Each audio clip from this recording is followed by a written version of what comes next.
Hey everyone, it's Brendan the Paleo Dude here. I'm at Walmart in Langley. They have nothing new, though they do have a lot of sales going on Soundstrike figures that don't exist, which is kind of sad.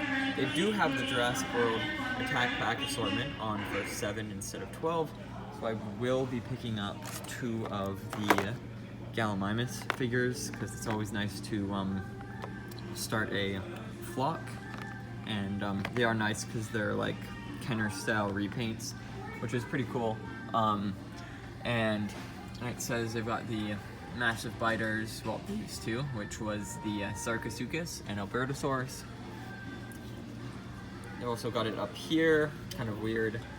I think these were the blind begs. This is the battle damage Rex, and the captives, which have gone out completely. Kind of sad I didn't buy more, but they were pretty expensive.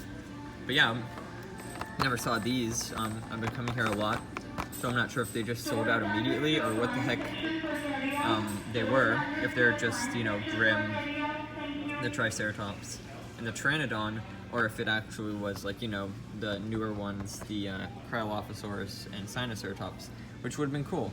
So anyways, hope you guys like this update, and I'll see you all in the next one. Bye-bye.